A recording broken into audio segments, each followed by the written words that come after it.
saya Rizky Ekaningsari. Di sini saya akan menjelaskan tentang pembuatan star skema.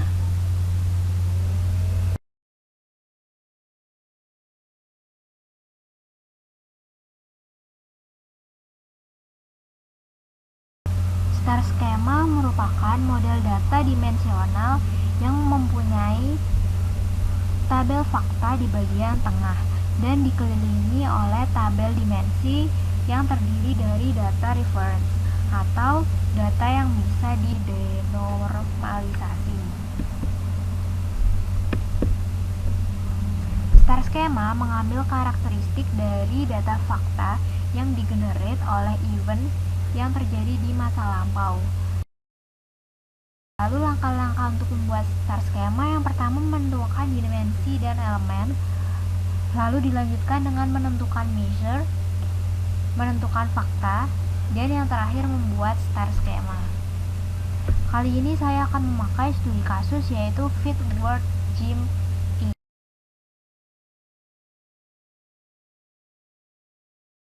Tujuan dari perusahaan adalah ingin menganalisa pendapatan dengan menggunakan star skema.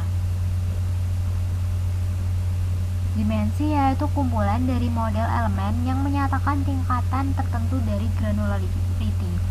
Dari studi kasus ini terdapat 4 dimensi, yaitu yang pertama dimensi time, terdiri dari elemen time ID, day, month, dan year. Lalu ada dimensi product, terdiri dari elemen product ID, product type, product name, dan product price. Lalu dimensi member, terdiri dari elemen member ID, member name, dan membership. Lalu yang terakhir yaitu dimensi source, terdiri dari source ID dan source name.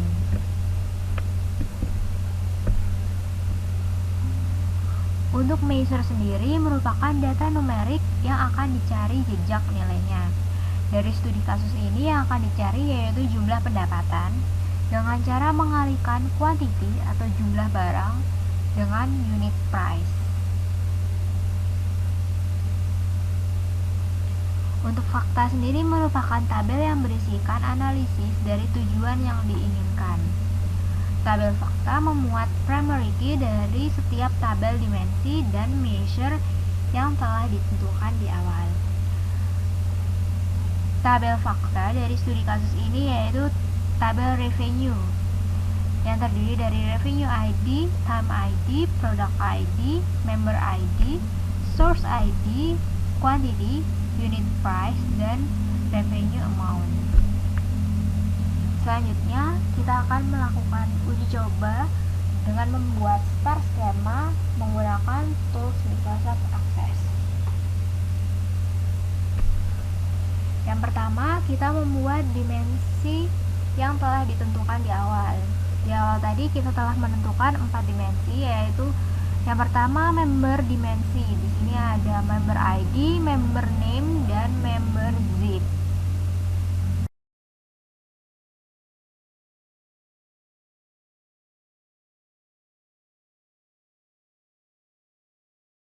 Dimensi yang kedua adalah product ID. Ini ada product ID, product type, product name, dan product price. Dimensi yang ketiga yaitu source ID. Source dimensi terdiri dari source ID dan source name. Lalu dimensi yang terakhir yaitu time dimensi, terdiri dari time ID, day, month, dan year. Untuk tabel fakta, di sini ada revenue fact. Terdiri dari revenue ID sebagai primary key dan 4 elemen yang merupakan primary key dari 4 tabel dimensi, dan elemen measure yang terdiri dari quantity, unit price, dan revenue amount. Revenue amount di sini sudah terset, yaitu kalkulasi antara quantity dikalikan dengan unit price. Tahapan selanjutnya adalah membuat relasional dari star skema. Di sini telah ada 4 tabel dimensi yang mengelilingi satu buah tabel fakta, yaitu revenue fact.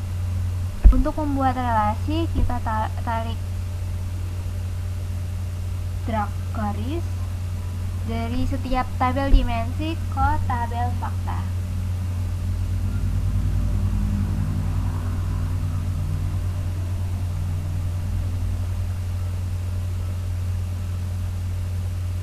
Berikut adalah star skema yang telah terbuat.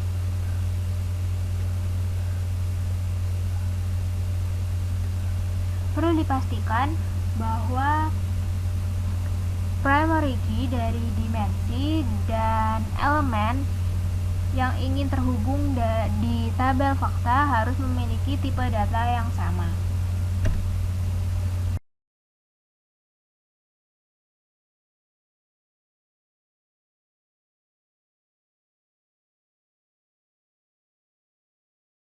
Berikut adalah contoh isi dari tabel dimensi member. Ini adalah isi dari contoh dari produk dimensi. Di sini ada 4 tipe produk, yaitu merchandise, special event, membership, dan Wendy Pass.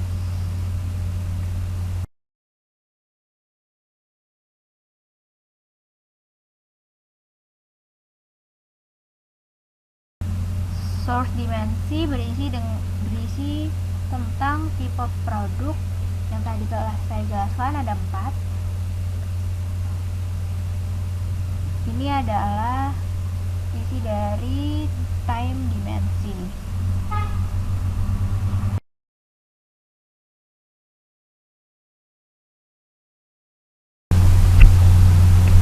Berikut adalah isi dari tabel fakta revenue. Di sini ada quantity, yaitu jumlah barang yang dibeli oleh member, lalu ada unit price, harga dari setiap barang, lalu ada revenue amount, yaitu perkalian antara quantity dan unit price. Jadi saya mencoba menambahkan data.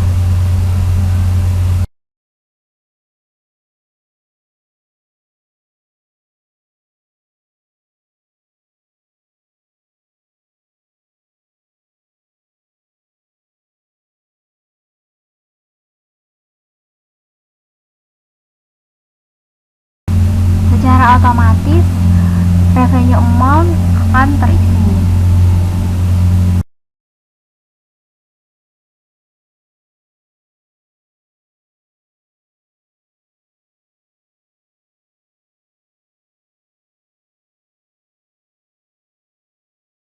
Untuk melakukan analisa berapa total pendapatan yang didapatkan oleh perusahaan, kita dapat menggunakan yang namanya pivot table dengan cara klik create, lalu more forms, dan pivot table. Di sini kita dapat memilih kolom apa saja yang ingin kita gunakan dan kita ingin analisa. Contohnya di sini kita akan menganalisa total dari pendapatan yang didapatkan oleh perusahaan.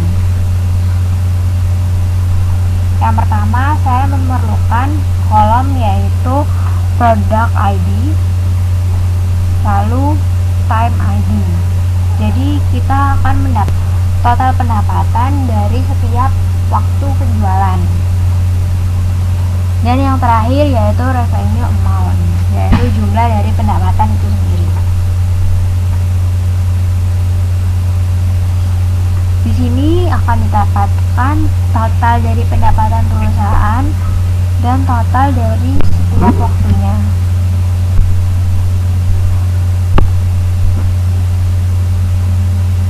Total penjualan dari perusahaan di sini ada $1,654.